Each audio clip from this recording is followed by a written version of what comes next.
আজ কক্সবাজারে রোহিঙ্গা ক্যাম্প পরিদর্শনে যাবেন জাতিসংঘ মহাসচিব অ্যান্তোনিও গুতেরেস। উখিয়ার 18 নম্বর রোহিঙ্গা ক্যাম্প থেকে বিস্তারিত জানিয়েছেন সহকর্মী আবুল কালাম আজাদ।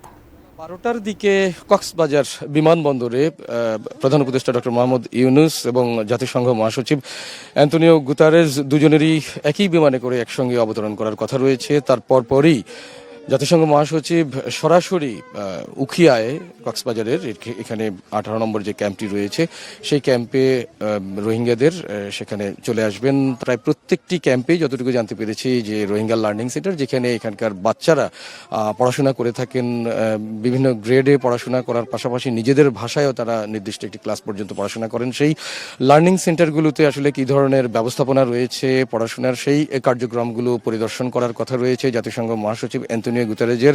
সেই সাথে তার আরেকটি কর্মসূচি রয়েছে এখানকার যে learning centre, Rohingya learning centre, সেখানে রোহিঙ্গাদের ঐতিহাসিক নানা দলিল রয়েছে। রাখাইনে রোহিঙ্গারা কী অবস্থায় ছিলেন, কিভাবে তাদের উপরে নির্যাতন হয়েছে, কিংবা কিভাবে তারা অন্য একটি দেশে, বিশেষ করে আমাদের বাংলাদেশে তারা শরণার্থী হয়েছেন। স্বাস্থ্যকর অল টাইম ফ্যামিলি কেক, সব সময় অল টাইম হেলদি লাইফ, সেই জায়গাটিতেও পরিদর্শনে যাওয়ার কথা রয়েছে জাতিসংঘ মহাসচিবের।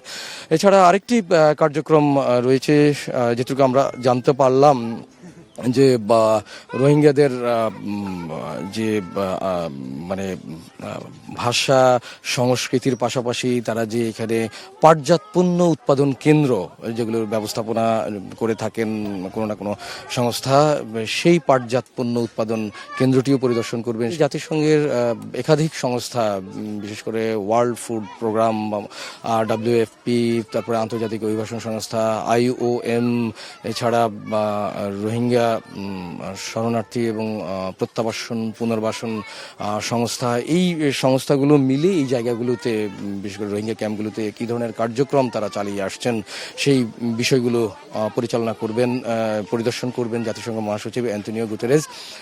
যখন তিনি আসবেন এবং এই কার্যক্রমগুলো কিভাবে কি দেখছেন এবং সেই বিষয়গুলো দেখে তার কী ধরনের প্রতিক্রিয়া, এখানকার যারা রোহিঙ্গা শরণার্থী রয়েছেন তারা কি চান, তবে তাদের রোহিঙ্গা শরণার্থীদের সঙ্গে এর মধ্যে আমরা কথা বলে যেটুকু জানতে পেরেছি তাদের মূল লক্ষ্য উদ্দেশ্য একটাই, যে তারা তাদের সম্মানের সহিত তারা তাদের ভূমিতে ফিরে যেতে চান, অর্থাৎ রাখাইন রাজ্যে মিয়ানমারের সেই জায়গাটিতে যাওয়ার জন্য জাতিসংঘ সহ আন্তর্জাতিক সব সংস্থা এবং অন্যান্য যারা রাষ্ট্র রয়েছেন তাদের সবার সহযোগিতা কামনা করেছেন।